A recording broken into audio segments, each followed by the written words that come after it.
أنت الرحمن يا الله، أنت الرحيم يا الله، أنت السلام يا الله، أنت العزيز يا الله، أنت القدوس يا الله، أنت الجبار يا الله. ولله الأسماء الحسنى فادعوه بها. نحمده ونصلي على رسوله الكريم، أما بعد فأعوذ بالله من الشيطان الرجيم. بسم اللہ الرحمن الرحیم. رب اشرح لی صدری ویسر لی امری واحلل عقدۃ من لسانی یفقہوا قولی.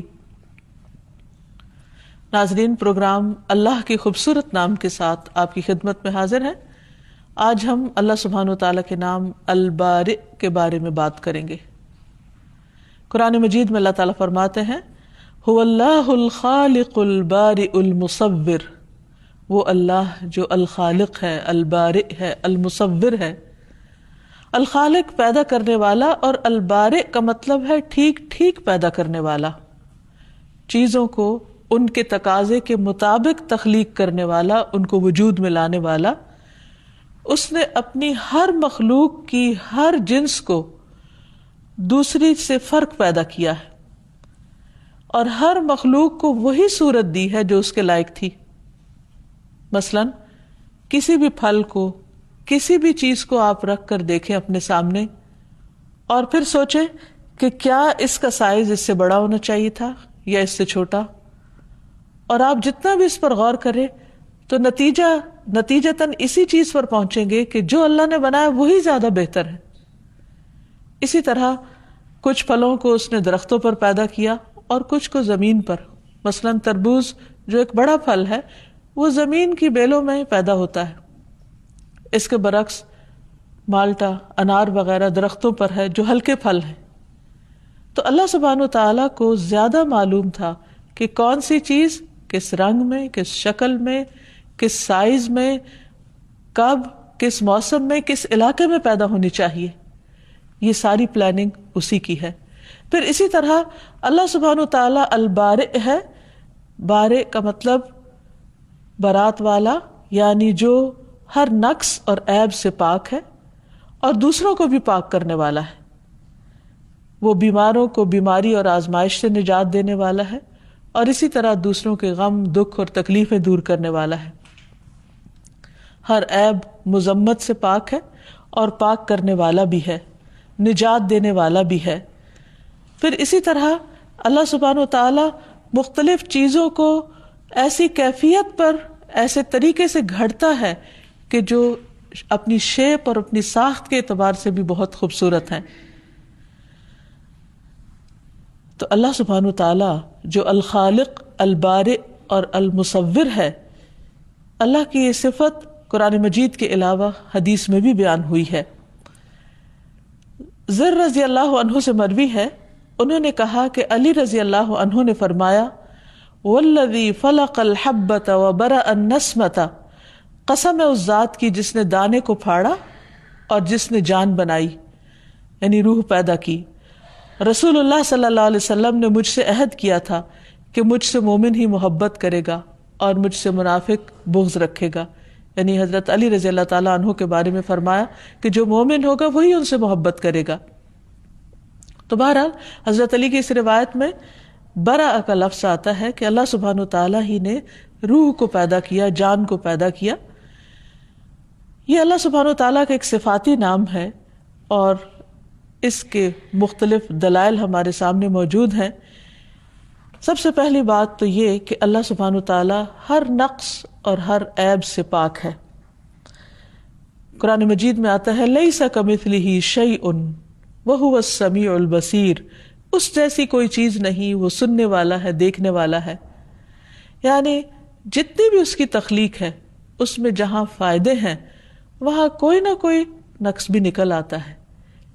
صرف ایک ذات، وہ اللہ کی ذات ہے جو ہر عیب اور ہر نقص سے بری ہے. پھر اسی طرح اللہ سبحانہ وتعالیٰ دوسروں کی بھی برات کرتا ہے.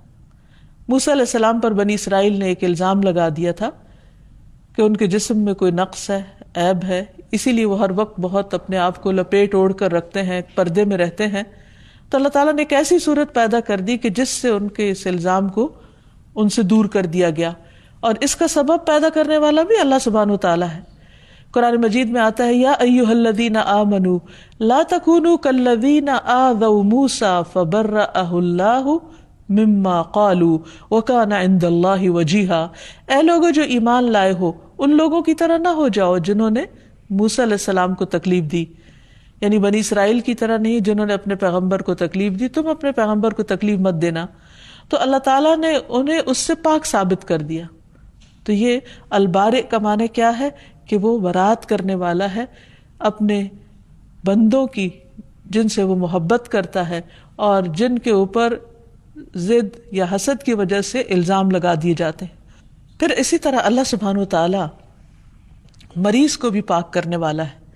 حضرت عائشہ سے روایت ہے کہ ایک مرتبہ رسول اللہ صلی اللہ علیہ وسلم بیمار ہو گئے تو جبریل علیہ السلام آپ کے پاس آئے اور انہوں نے آپ پر یہ دعا پڑھی، بسم اللہ یبریک ومن کل داء یشفیک ومن شر حاسد اذا حسد وشر کل ذی عین، اللہ کے نام کے ساتھ وہ آپ کو صحت عطا کرے، یعنی یبریک، وہ آپ کو بری کر دے، اس بیماری سے نجات دے دے اور ہر بیماری سے شفا دے، اور حاسد کے شر سے جب کہ وہ حسد کرے، اور ہر بری نظر والے کے شر سے اللہ آپ کو محفوظ رکھے۔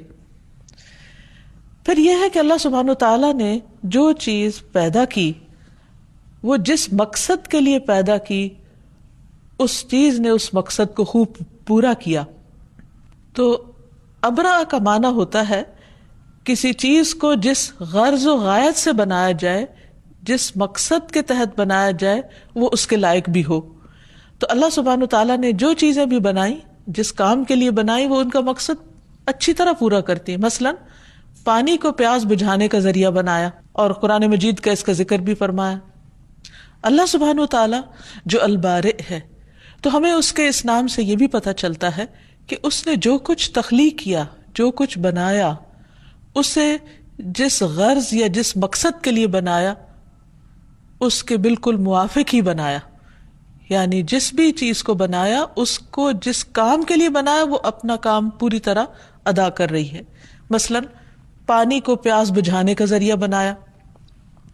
قرآن مجید میں اللہ تعالیٰ فرماتے ہیں وَمَا يَسْتَوِي الْبَحْرَانِ هَذَا عَذْبٌ فُرَاتٌ سَائِغٌ شَرَابُهُ وَهَذَا مِلْحٌ أُجَاجٌ وَمِن كُلٍّ تَأْكُلُونَ لَحْمًا طَرِيًّا وَتَسْتَخْرِجُونَ حِلْيَةً تَلْبَسُونَهَا وَتَرَى الْفُلْكَ فِيهِ مَوَاخِرَ لِتَبْتَغُوا مِن فَضْلِهِ وَلَعَلَّكُمْ تَشْكُرُونَ، اور دو سمندر برابر نہیں ہوتے، یہ میٹھا پیاس بجھانے والا ہے، یعنی ایک حصے کو اس نے میٹھا بنایا جس سے پیاس بجھائی جاتی ہے، جس کا پانی آسانی سے حلق سے اترنے والا ہے، اور یہ نمکین ہے کڑوا، اور اس کی بھی ضرورت تھی، اس کا بھی ایک مقصد تھا، اور جس مقصد کے لیے اس کو بنایا وہ بھی پورا پورا اپنا کام کر رہا ہے کہ اس میں ایسی مخلوق رہ سکے کہ جو میٹھے پانی میں نہیں رہ سکتی، اور ہر ایک میں سے تم تازہ گوشت کھاتے ہو اور زینت کا سامان نکالتے ہو جو تم پہنتے ہو، اور تو اس میں کشتیوں کو دیکھتا ہے، پانی کو چیرتی ہوئی چلنے والی ہیں، یعنی سمندر اس لیے بھی بنائے کہ اس کے اوپر سفر کیا جا سکے، کشتیاں چل سکیں، تاکہ تم اس کے فضل میں سے حصہ تلاش کرو اور تاکہ تم شکر ادا کرو۔ یعنی ایک ہی چیز ہے اور اس کے بے شمار فائدے ہیں، اور یہ فائدے ہمیں تو بعد میں معلوم ہوئے ہیں، لیکن اللہ سبحانہ وتعالیٰ نے ان چیزوں کی تخلیق سے پہلے ہی ان کے مقاصد متعین کر دیے، اور ہر چیز اپنا اپنا مقصد بخیر و خوبی انجام دے رہی ہے۔ پھر اسی طرح اللہ سبحانہ وتعالیٰ نے ستارے بنائے، ستارے روشنی کا کام بھی دیتے ہیں لیکن وہ علامات بھی ہیں۔ قرآن مجید میں اللہ تعالیٰ فرماتے ہیں وَأَلْقَى فِي الْأَرْضِ رَوَاسِيَ أَن تَمِيدَ بِكُمْ وَأَنْهَارًا وَسُبُلًا لَعَلَّكُمْ تَهْتَدُونَ وَعَلَامَاتٍ وَبِالنَّجْمِ هُمْ يَهْتَدُونَ أَفَمَن يَخْلُقُ كَمَن لَّا يَخْلُقُ أَفَلَا تَذَكَّرُونَ وَإِن تَعُدُّوا نِعْمَةَ اللَّهِ لَا تُحْصُوهَا إِنَّ اللَّهَ لَغَفُورٌ رَّحِيمٌ۔ اور اس نے زمین میں پہاڑ گار دیے تاکہ وہ تمہیں ہلا نہ دے، اور نہریں اور راستے بنائے تاکہ تم منزل تک پہنچ جاؤ، اور علامات بنائیں اور ستاروں کے ساتھ وہ راستہ معلوم کرتے ہیں۔ تو کیا وہ جو پیدا کرتا ہے اس کی طرح ہے جو پیدا نہیں کرتا؟ یعنی خالق اور مخلوق کہیں برابر بھی ہو سکتے ہیں؟ ہرگز نہیں۔ کیا پھر تم نصیحت حاصل نہیں کرتے؟ اور اگر تم اللہ کی نعمتوں کو گننا چاہو تو گن نہیں سکتے، شمار نہیں کر سکتے، ان کا احاطہ نہیں کر سکتے، ان کے سارے فائدے اور مقاصد معلوم نہیں کر سکتے۔ بے شک اللہ یقیناً بے حد بخشنے والا، نہایت مہربان ہے۔ پھر اسی طرح زمین کی تخلیق کے بارے میں فرمایا کہ کس طرح اس کو بیج اگانے کے لائق بنایا، زمین کو اس طریقے پر پیدا کیا کہ جو انسان کے لیے پیداوار اگا سکے۔ وَآیَةٌ لَهُمُ الْأَرْضُ الْمَيْتَةُ أَحْيَيْنَاهَا وَأَخْرَجْنَا مِنْهَا حَبًّا فَمِنْهُ يَأْكُلُونَ وَجَعَلْنَا فِيهَا جَنَّاتٍ مِّن نَخِيلٍ وَأَعْنَابٍ وَفَجَّرْنَا فِيهَا مِنَ الْعُيُونِ لِيَأْكُلُوا مِن ثَمَرِهِ وَمَا عَمِلَتْهُ أَيْدِيهِمْ أَفَلَا يَشْكُرُونَ سبحان الذي خلق الازواج كلها مما تنبت الارض ومن انفسهم ومما لا يعلمون۔ اور ایک نشانی ان کے لیے مردہ زمین ہے، ہم نے اسے زندہ کیا، یعنی بارش برسا کر، اور اس سے غلہ نکالا اور وہ اسی میں سے کھاتے ہیں، اور ہم نے اس میں کھجوروں اور انگوروں کے کئی باغ بنائے اور ان میں کئی چشمے پھوڑ نکالے تاکہ وہ اس کے پھل کھائیں، حالانکہ اسے ان کے ہاتھوں نے نہیں بنایا۔ یعنی جو کچھ یہ کھا رہے ہیں، جو کچھ یہ استعمال کر رہے ہیں، یہ کسی انسان کی بنائی ہوئی چیز نہیں ہے۔ پھر کیا وہ شکر ادا نہیں کرتے؟ یعنی اصل کام انسان کا کیا تھا کہ وہ ان سب نعمتوں کو استعمال کر کے اللہ کا شکر ادا کرے اور اس کی فکر کرے، لیکن بندے اپنے حصے کا کام نہیں کرتے تو بھی اللہ سبحانہ وتعالیٰ کو کچھ فرق نہیں پڑتا۔ فرمایا پاک ہے وہ جس نے سب کے سب جوڑے پیدا کیے ان چیزوں سے جنہیں زمین اگاتی ہے، اور خود ان میں سے اور ان چیزوں سے جنہیں وہ جانتے نہیں۔ اب دیکھیے کہ یہ آیت 1400 سال پہلے نازل ہوئی اور اس میں ذکر کیا گیا ہے کہ ہر چیز کے اندر جوڑے موجود ہیں، اور کچھ عرصہ پہلے انسان نے یہ ڈسکور کیا کہ جوڑے صرف انسانوں یا حیوانوں میں نہیں، سمندروں میں بھی ہیں اور پہاڑوں میں بھی ہیں اور پودوں میں بھی ہیں اور باقی مخلوقات میں بھی ہیں، لیکن اس کا ذکر کب سے پہلے اللہ سبحانہ وتعالیٰ بیان فرما چکے ہیں۔ تو اس سے یہ پتہ چلتا ہے کہ اللہ سبحانہ وتعالیٰ نے جس چیز کو جس مقصد کے لیے پیدا کرنا تھا اسی کے لیے پیدا کیا، اور پھر وہ چیز مقصد پورا بھی کر رہی ہے، اور کس طرح اس کو جوڑوں کی شکل میں بنایا تاکہ وہ بہتر طور پر کام کر سکے۔ پھر اسی طرح بعض جانوروں کو بعض کی غذا کا ذریعہ بنایا، خود انسانوں کی غذا کا ذریعہ بنایا۔ فرمایا وَإِنَّ لَكُمْ فِي الْأَنْعَامِ لَعِبْرَةً نُسْقِيكُم مِّمَّا فِي بُطُونِهِ مِن بَيْنِ فَرْثٍ وَدَمٍ لَبَنًا خَالِصًا سَائِغًا لِلشَّارِبِينَ، اور بلا شبہ تمہارے لیے چوپاؤں میں یقیناً بڑی عبرت ہے، ہم ان چیزوں میں سے جو ان کے پیٹوں میں ہیں گوبر اور خون کے درمیان سے تمہیں خالص دودھ پلاتے ہیں۔ سوچے انسان کہ جانور کیا کھاتا ہے اور کس طرح اس کے اندر وہ پروسیس ہوتا ہے اور کس شکل میں وہ باہر آتا ہے۔ یعنی اگر انسان دودھ پیتے ہوئے ایک لمحے کے لیے بھی اللہ سبحانہ وتعالیٰ کی اس قدرت پر غور کرے کہ یہ آیا کہاں سے ہے، یہ بنا کیسے ہے، تو انسان کی عقل حیران ہو جائے اور وہ واقعی اپنے الہ کو پہچان کر اس کے آگے جھک جائے۔ اور پھر فرمایا کہ یہ دودھ جو خالص دودھ پلاتے ہیں جو پینے والوں کے لیے حلق سے آسانی سے اتر جانے والا ہے، یعنی اس کا پینا بھی کچھ مشکل نہیں، اس کے اندر ایک لذت رکھی، غذائیت رکھی۔ پھر پھلوں کو بطور رزق بنایا، پھر مختلف رنگوں کے شہد کو شفا کا ذریعہ بنایا۔ یخرج من بطونها شراب مختلف الوانه فیہ شفاء للناس ان فی ذلک لآیۃ لقوم یتفکرون۔ ان کے پیٹوں سے پینے کی ایک چیز نکلتی ہے، یعنی مکھی کے پیٹ سے، جس کے رنگ مختلف ہیں، اس میں لوگوں کے لیے شفا ہے، بلا شبہ اس میں لوگوں کے لیے یقیناً ایک نشانی ہے جو غور و فکر کرتے ہیں۔ پھر اسی طرح اللہ سبحانہ وتعالیٰ نے مختلف کاموں کی مناسبت سے مختلف شکلوں میں مخلوق کو پیدا کیا، کسی کو رینگنے والا بنایا، کسی کو دوڑنے والا بنایا، کسی کو اڑنے والا بنایا۔ فرمایا وَمِنَ الْأَنْعَامِ حَمُولَةً وَفَرْشًا كُلُوا مِمَّا رَزَقَكُمُ اللَّهُ وَلَا تَتَّبِعُوا خُطُوَاتِ الشَّيْطَانِ إِنَّهُ لَكُمْ عَدُوٌّ مُّبِينٌ، اور چوپاؤں میں سے کچھ بوجھ اٹھانے والے اور کچھ زمین سے لگے ہوئے ہیں، کھاؤ اس میں سے جو اللہ نے تمہیں رزق دیا ہے، اور شیطان کے قدموں کے پیچھے نہ چلو، بلا شبہ وہ تمہارا کھلا دشمن ہے۔ واللہ خلق كل دابة من ماء فمنهم من يمشي على بطنه ومنهم من يمشي على رجلين ومنهم من يمشي على أربع يخلق الله ما يشاء إن الله على كل شيء قدير. اور اللہ نے ہر چلنے والا جاندار ایک قسم کے پانی سے پیدا کیا. ان میں سے کوئی وہ ہے جو اپنے پیٹ کے بل چلتا ہے، کوئی وہ ہے جو 2 پاؤں پہ چلتا ہے، اور ان میں سے کوئی وہ ہے جو 4 پہ چلتا ہے. اللہ پیدا کرتا ہے جو وہ چاہتا ہے. یقیناً اللہ تعالیٰ ہر چیز پر خوب قدرت رکھتا ہے. یہ ہے اللہ البارئ، جس نے مختلف کاموں کی مناسبت سے مختلف شکلوں میں مخلوق کو پیدا کیا اور ہر ایک کو الگ تشخص عطا کیا، مخصوص شکل دی، مخصوص سائز دیا. کچھ کو اڑنے والا بنایا، کچھ کو تیرنے والا بنایا، کچھ کو رینگنے والا بنایا، کچھ کو دوڑنے والا بنایا.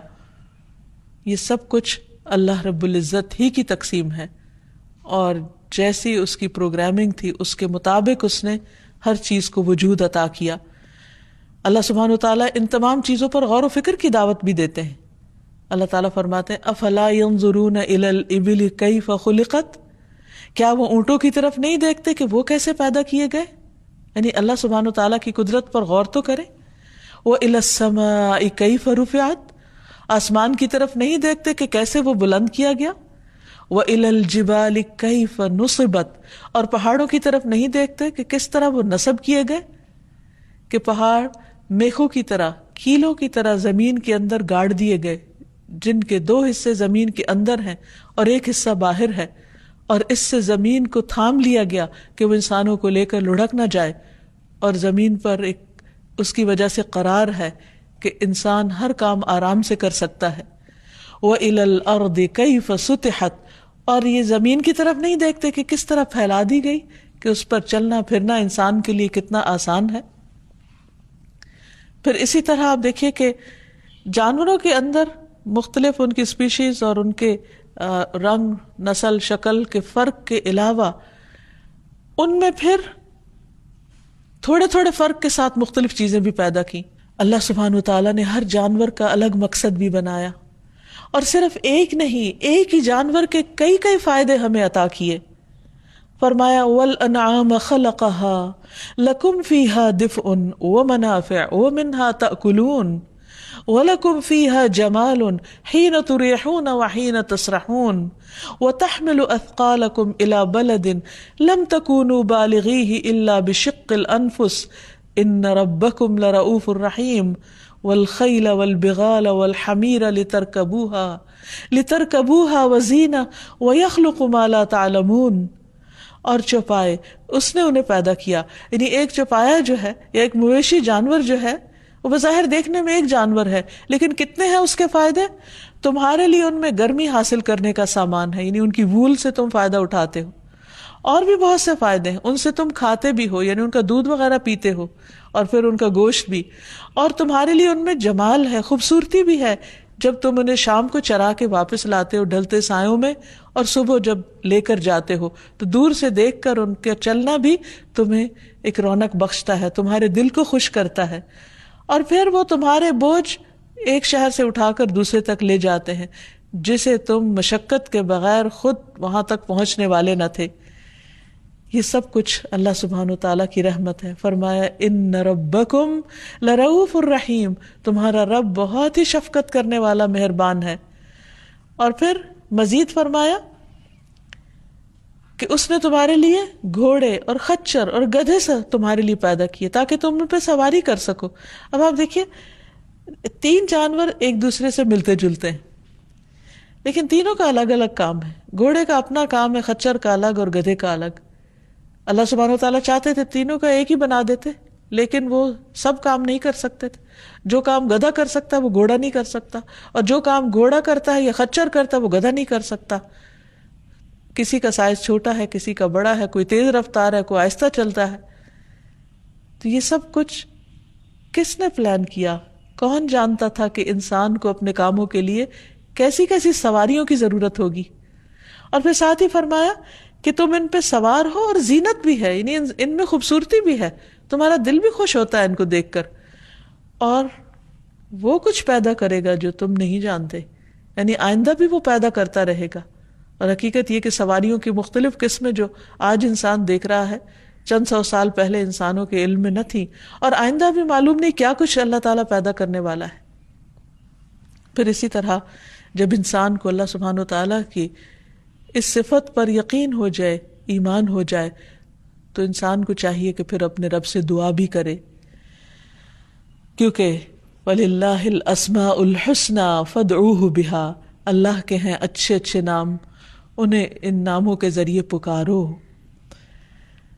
سب سے پہلی بات تو یہ کہ قرآن پاک میں اللہ سبحانہ وتعالیٰ ہمیں حکم دیتے ہیں فَتُوبُوا إِلَىٰ بَارِئِكُمْ، اپنے پروردگار کی حضور توبہ کرو. یعنی جس نے اتنا کچھ تمہارے لیے اتنا با مقصد بنایا، اتنا اپروپریٹ بنایا، تو اس کا حق تو تم ادا ہی نہیں کر سکتے، ایک نعمت کا بھی نہیں. اس لیے جب تم اس سے غافل ہوتے ہو اور جب تم اس کی چھوٹی یا بڑی نافرمانی کا کام کر لیتے ہو، تو تمہارے لیے لازم ہے کہ تم اس ہستی کی طرف پلٹو جس نے تمہیں یہ سب کچھ دیا ہے.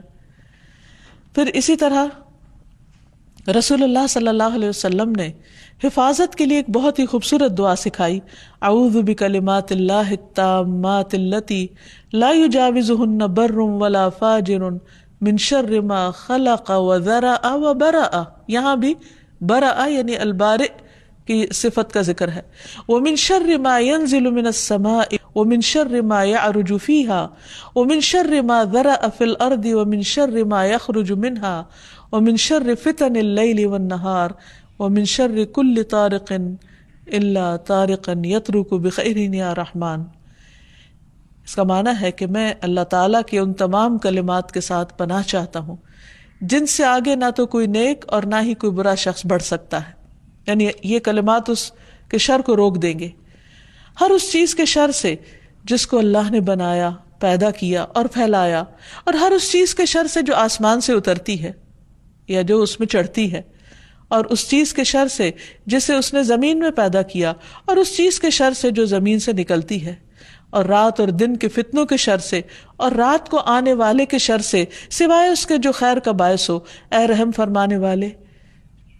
تو اس طرح انسان ہر طرح کے شر سے اپنے آپ کو بچانے کے لیے اپنے رب کا سہارا لیتا ہے اور اس کے دامن میں پناہ لیتا ہے ان دعاؤں کو مانگ کر. اسی طرح انسان کے لیے لازم ہے کہ وہ اللہ سبحانہ وتعالیٰ کے ساتھ ایسا تعلق قائم کرے کہ جس سے وہ اپنی زندگی کے مقصد کو پورا کر سکے اور بے مقصدیت سے نکلے، کیونکہ اللہ تعالیٰ نے ہر چیز کو ایک مقصد کے ساتھ ایک خاص طریقے پر پیدا کیا ہے. تو اس سے ہمیں کیا سبق ملتا ہے کہ جس رب نے مختلف چیزیں ایک خاص ڈیزائن کے ساتھ بنائی، ایک خاص سائز میں بنائی، ایک خاص رنگ میں بنائی تاکہ ہماری ضرورت پوری ہو سکے، اور وہ تمام چیزیں اسی کے مطابق عمل بھی کر رہی ہیں، اپنا مقصد بھی پورا کر رہی ہیں، تو پھر ہمارے لیے کیا لازم ہے کہ ہم بھی اپنی زندگی کا مقصد پورا کریں.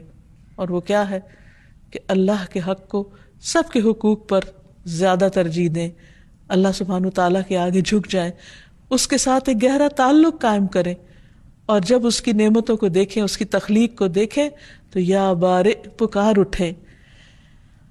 پھر ایک اور بڑی اہم بات یہ ہے کہ اللہ تعالیٰ نے جس چیز کو جس مقصد کے لیے پیدا کیا ہے، جس فطرت پر پیدا کیا ہے، اس کے مطابق اس کو استعمال کریں، اسے دوسری چیزوں میں استعمال نہ کریں، کیونکہ اس سے شر اور فساد پھیلتا ہے. مثلا نبی کریم صلی اللہ علیہ وسلم نے فرمایا، بنی اسرائیل میں سے ایک شخص بیل پہ سوار ہو کے جا رہا تھا، تو اس بیل نے اس کی طرف دیکھا اور کہا، سوار سے کہا، میں اس لیے نہیں پیدا کیا گیا، میری پیدائش تو کھیت میں ہل جوتنے کے لیے ہوئی ہے. یعنی اللہ سبحانہ تعالیٰ نے اسے ایک اور کام کے لیے پیدا کیا اور تم کوئی اور کام اس سے لے رہے ہو. پھر اسی طرح ہشام بن زید کہتے ہیں کہ میں انس رضی اللہ عنہ کے ساتھ حکم بن ایوب کے پاس گیا تو کچھ لوگ میرے گھر میں ایک مرغی کو نشانہ بنا کے تیر مار رہے تھے، نشانہ بازی کر رہے تھے مرغی پہ. تو انس رضی اللہ عنہ نے فرمایا کہ رسول اللہ صلی اللہ علیہ وسلم نے اس بات سے منع فرمایا کہ جانوروں کو باندھ کے نشانہ بازی کی جائے. یعنی مرغی اس لیے نہیں بنی کہ اس پر ہم نشانہ بازی سیکھیں. اسی طرح جانوروں کی کرسی بنا کر ان پر نہیں بیٹھنا چاہیے. رسول اللہ صلی اللہ علیہ وسلم نے فرمایا جانوروں پر اس وقت سوار ہوا کرو جب وہ صحیح سالم ہو، اور صحیح حالت میں ان کو چھوڑ دیا کرو، یعنی ان کو پریشان نہ کرو، اور راستوں میں آپس کی گفتگو کے لیے انہیں کرسیاں نہ بنایا کرو، یعنی یہ نہیں کہ مثلا دو شخص اپنے اپنے گدھے کھڑے کر لیں اور اس پر اس طرح بیٹھ جائیں جیسے کرسی پہ بیٹھتے ہیں، اور اس پہ ہنسے بولے کھیلیں اور نیچے جانور کو تکلیف ہو۔ وہ ایک بیلنسڈ طریقے سے، متوازن طریقے سے جب انسان ان پہ سواری کرتا ہے اور وہ راستے پر چلتا ہے تو وہ اس پر بیٹھنا اور بات ہے، لیکن ان کو دوسرے طریقے سے استعمال کرنا یہ اس کی مرضی کے خلاف ہے۔ پھر اسی طرح یہ ہے کہ باقی تمام چیزوں میں بھی انسان اللہ سبحانہ وتعالیٰ کی تخلیق میں انٹرفیئرنس نہ کرے، یعنی پودوں کے اندر یا پانی کے اندر ایسے کام نہ کرے کہ جس سے زمین پر شر اور فساد پھیلے، لیکن انسان نے چونکہ ان تمام چیزوں کو بعض اوقات صحیح طور پر استعمال نہیں کیا، تو اسی وجہ سے آج ہم دیکھتے ہیں کہ دنیا بھر میں بہت زیادہ ایٹماسفیئر کے اندر تبدیلی اور تغیر کا جو مسئلہ پیدا ہو گیا ہے، جو خطرہ ہم سب کے اوپر منڈلا رہا ہے کہ کس طرح ویدر چینج ہو رہے ہیں، کس طرح بارشوں کے موسم اور باقی تمام چیزوں کے اندر تبدیلی پیدا ہو رہی ہے، اوزون لیئر کے اندر رکھنے پیدا ہو گئے ہیں جس کو انسان کی ایک طرح سے حفاظت کے لیے اللہ سبحانہ وتعالیٰ نے رکھا، لیکن انسان نے اللہ کی مخلوق کو یا اللہ کی بنائی ہوئی چیزوں کو جب مس یوز کیا یا ان کاموں کے لیے نہیں کیا جن کے لیے وہ پیدا کی گئی تھی، تو اس سے اس کو خود ہی تکلیف ہوئی یا اس کے لیے مشکلات کھڑی ہو گئیں۔ انسان کو یہ حق بھی نہیں کہ اللہ کی بنائی ہوئی چیزوں کا جو مقصد اللہ تعالیٰ نے متعین کیا یا جس چیز پر اللہ نے ان کو بنایا اس میں کسی قسم کی خلل اندازی کرے۔ مثلاً سمندروں کے اندر ایسے تجربات کرنا کہ جس سے وہاں کی مخلوق کو تکلیف پہنچے اور سمندری زندگی خطرے میں پڑ جائے، یہ بھی اللہ سبحانہ وتعالیٰ کی تخلیق اور اس کے منصوبے کے اندر دست اندازی ہے۔ اسی طرح پودوں کے اندر اپنی مرضی سے تبدیلیاں پیدا کرنا، مختلف طرح کی غذاؤں کی رنگ یا شکل بدل دینا، یا ان کے ساتھ اس قسم کا تجربہ کرنا کہ جس سے ان کی ظاہری حالت بدل جائے یا ان کے رنگ بدل جائے یا ان کی تاثیر بدل جائے، تو اس چیز کی بھی اجازت نہیں ہے اور اس سے بھی بچنا چاہیے، کیونکہ فطرت کے ان امور میں مداخلت یہ دراصل ایک شیطانی کام ہے۔ شیطان نے یہ کہا تھا وَلَآمُرَنَّهُمْ فَلَا يُغَيِّرُنَّ خَلْقَ اللَّهِ، میں انہیں حکم دوں گا اور یہ اللہ کی خلق کو بدل دیں گے، یعنی اللہ سبحانہ وتعالیٰ نے چیزوں کو جس رنگ میں، جس ڈھنگ میں، جس مقصد کے لیے پیدا کیا ہے وہ انسانوں کو اس مقصد سے پھیر دیں گے، تو ان چیزوں سے بچنا بھی نہایت ضروری ہے۔ اللہ سبحانہ وتعالیٰ جو ہر چیز کا خالق ہے اور جس نے ہر چیز کو ایک مقصد کے لیے پیدا کیا ہے، وہ مقصد کیا ہے کہ یہ تمام چیزیں انسان کی خدمت کریں، لیکن انسان نے بعض اوقات اللہ تعالیٰ کی اس تخلیق کو خود اللہ کے برابر قرار دے دیا، اور انسان اللہ کو پوجنے کی بجائے شجر اور حجر کو پوجنے لگے، درختوں اور پتھروں کو پوجنے لگے۔ تو البارئ پر ایمان لانے کا ایک تقاضا یہ بھی ہے کہ ہم نہ صرف یہ کہ اس شرک سے پرہیز کریں بلکہ اس شرک سے بیزاری کا اعلان بھی کریں، اس سے برات کا اظہار بھی کریں۔ قرآن مجید میں اللہ تعالیٰ فرماتے ہیں قُلْ أَيُّ شَيْءٍ أَكْبَرُ شَهَادَةً قُلِ اللَّهُ شَهِيدٌ بَيْنِي وَبَيْنَكُمْ وَأُوحِيَ إِلَيَّ هَذَا الْقُرْآنُ لِأُنذِرَكُمْ بِهِ وَمَنْ بَلَغَ أَإِنَّكُمْ لَتَشْهَدُونَ أَنَّ مَعَ اللَّهِ آلِهَةً أُخْرَى قُلْ لَا أَشْهَدُ قُلْ إِنَّمَا هُوَ إِلَٰهٌ وَاحِدٌ وَإِنَّنِي بَرِيءٌ مِّمَّا تُشْرِكُونَ، کہہ دیجئے کون سی چیز گواہی میں سب سے بڑی ہے؟ کہہ دیجئے اللہ میرے درمیان اور تمہارے درمیان گواہ ہے، اور میری طرف یہ قرآن وحی کیا گیا تاکہ میں تمہیں اس کے ساتھ خبردار کروں اور اسے بھی جس تک یہ پہنچے۔ کیا بے شک تم واقعی گواہی دیتے ہو کہ بے شک اللہ کے ساتھ کچھ اور معبود بھی ہیں؟ کیا واقعی عقل مانتی ہے اس بات کو کہ اللہ کی مخلوق خالق کے برابر بھی ہو سکتی ہے؟ کہہ دیجئے میں تو یہ گواہی نہیں دیتا۔ آپ کہہ دیجئے کہ وہ تو صرف ایک ہی معبود ہے اور بے شک میں اس سے بری ہوں جو تم شریک ٹھہراتے ہو۔ افسوس یہ ہے کہ انسان جس کو اللہ سبحانہ تعالیٰ نے عقل دی تھی، سوچنے سمجھنے کی صلاحیت دی تھی، غور و فکر کی صلاحیت دی تھی، کہ اگر اس کے پاس کتاب وحی نہ بھی ہوتی تو بھی وہ اس عقل کے ساتھ مخلوق کی عبادت نہ کرتا.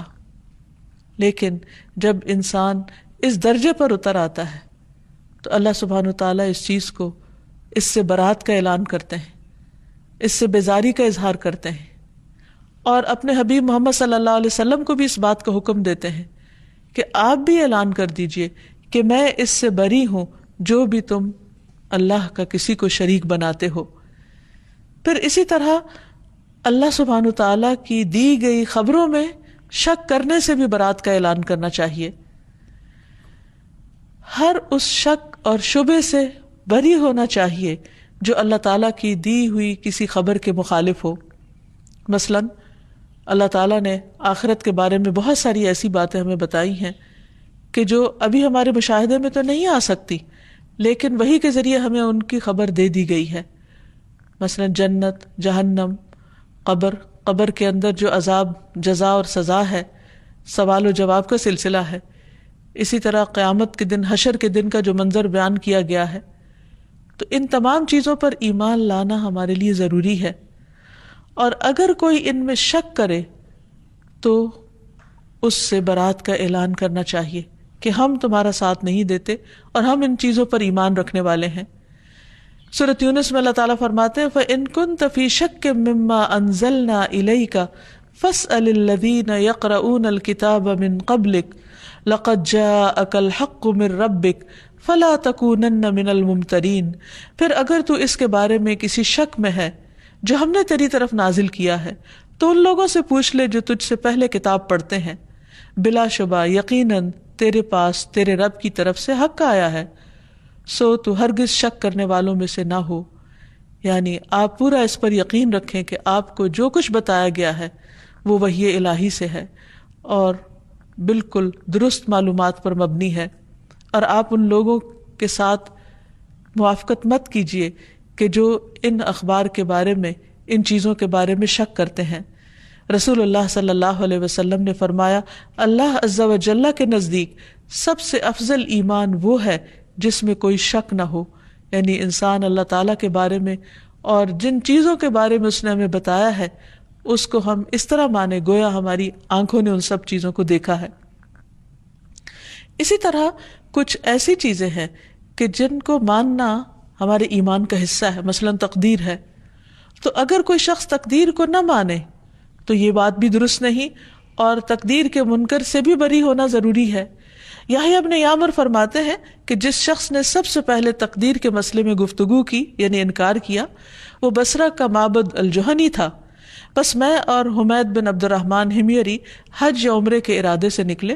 ہم نے کہا کاش رسول اللہ صلی اللہ علیہ وسلم کے کسی صحابی سے ہماری ملاقات ہو جائے جس سے ہم ان لوگوں کے بارے میں کچھ پوچھ سکیں جو تقدیر میں وہ باتیں کرتے ہیں، یعنی تقدیر کا انکار کرتے ہیں.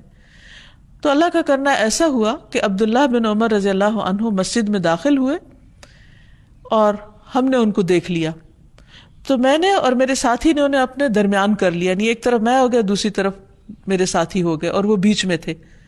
میں نے سوچا کہ میرا ساتھی مجھے بات کرنے کا موقع دے گا، چنانچہ میں نے کہا ابو عبد الرحمن، ہمارے علاقے میں کچھ ایسے لوگ پیدا ہو گئے ہیں جو قرآن کی تلاوت بھی کرتے ہیں، علم کی باریکیاں بھی نکالتے ہیں، لیکن ان کا عقیدہ یہ ہے کہ تقدیر کچھ نہیں اور معاملات ویسے ہی ہو جاتے ہیں. تو ابن عمر رضی اللہ عنہ نے فرمایا جب تم ان سے ملو تو انہیں بتا دینا کہ میں ان سے بری ہوں اور وہ مجھ سے بری ہیں.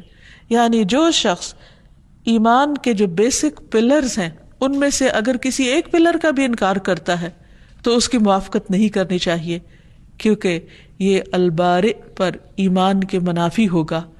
اللہ سبحانہ تعالیٰ نے جو چیزیں پیدا کی اور جن کے بارے میں ہمیں خبر دی اور جس طرح خبر دی ان کو اسی طرح ماننا ضروری ہے. پھر اسی طرح یہ ہے کہ اللہ سبحانہ تعالیٰ کو اگر ہم البارئ مانتے ہیں تو اس کی بنائی ہوئی تقدیر پر بھی ہمیں ایمان ہونا چاہیے. اور پھر اللہ تعالیٰ چونکہ برات کرنے والے ہیں اور انسان کا دفاع کرنے والے ہیں تو ہمیں بھی ایسے غلط کاموں سے برات کرنی چاہیے کہ جو اللہ تعالیٰ کو ناراض کرتے ہیں، اس کے نافرمانی کے کاموں سے بیزار ہونا چاہیے. جیسے اللہ تعالیٰ فرماتے ہیں وَإِذَا رَأَيْتَ الَّذِينَ يَخُوضُونَ فِي آيَاتِنَا فَأَعْرِضْ عَنْهُمْ حَتَّى يَخُوضُوا فِي حَدِيثٍ غَيْرِهِ وَإِمَّا يُنْسِيَنَّكَ الشَّيْطَانُ فَلَا تَقْعُدْ بَعْدَ الذِّكْرَى مَعَ الْقَوْمِ الظَّالِمِينَ. اور جب آپ ان لوگوں کو دیکھیں جو ہماری آیات کے بارے میں فضول بحثیں کرتے ہیں تو ان سے کنارہ کشی کریں یہاں تک کہ وہ اس کے علاوہ کسی اور بات میں مشغول ہو جائیں. اور اگر کبھی شیطان آپ کو بھلا دے تو یاد آنے کے بعد ایسے ظالم لوگوں کے ساتھ مت بیٹھو، یعنی ان سے تم برات کرو. حضرت عائشہ کہتی ہیں کہ جھوٹ سے بڑھ کر کوئی عادت رسول اللہ صلی اللہ علیہ وسلم کے نزدیک ناپسندیدہ نہ تھی، اور کوئی شخص آپ کے سامنے جھوٹ بولتا تو آپ کا رویہ اس کے بارے میں بدلا رہتا حتیٰ کہ معلوم ہو جاتا کہ اس نے توبہ کر لی ہے. پھر اسی طرح آپ صلی اللہ علیہ وسلم نے ان لوگوں سے بھی برات ظاہر کی کہ جو چھوٹوں پر رحم نہ کریں اور بڑوں کی عزت نہ کریں. آپ نے فرمایا وہ شخص ہم میں سے نہیں جو ہمارے چھوٹوں پر شفقت نہیں کرتا اور بڑوں کا حق نہیں پہچانتا. البارئ کے حق کو پہچاننے کے لیے یہ بھی ضروری ہے کہ ہم ان کاموں سے برات کا اعلان کریں جو اللہ سبحانہ وتعالیٰ کو ناپسند ہیں، مثلاً شرک. قرآن مجید میں اللہ تعالیٰ فرماتے ہیں اذ تبرأ الذین اتبعوا من الذین اتبعوا ورأوا العذاب وتقطعت بهم الاسباب وقال الذین اتبعوا لو ان لنا کرة فنتبرأ منهم كما تبرأوا منا كذلك يريهم الله اعمالهم حسرات عليهم وما هم بخارجين من النار. جب وہ لوگ جن کی پیروی کی گئی تھی ان لوگوں سے بالکل بے تعلق ہو جائیں گے جنہوں نے پیروی کی، اور وہ عذاب کو دیکھ لیں گے اور ان کے آپس کے تعلقات بالکل منقطع ہو جائیں گے، اور جنہوں نے پیروی کی تھی وہ کہیں گے کاش ہم ایک بار دنیا میں دوبارہ واپس جا سکیں تو ہم ان سے بالکل بیزار ہوں، بے تعلق ہوں جس طرح آج یہ ہم سے بے تعلق ہو رہے ہیں. اس طرح اللہ ان کے اعمال ان پر حسرتیں بنا کر دکھائے گا اور وہ کسی صورت بھی آگ سے نکلنے والے نہ ہوں گے. یعنی وہ تمام چیزیں کہ جن سے انسان آخرت میں جا کر بیزاری دکھانے والا ہے اور ان سے بری ذمہ ہونے والا ہے، انسان کو چاہیے کہ ان کو جانے اور آج دنیا میں ان سے بیزار ہو جائے تاکہ کل قیامت کے دن انسان کے اعمال اس کے لیے حسرتیں نہ بنے. اللہ تعالی ہمیں ایسی چیزوں سے محفوظ رکھے.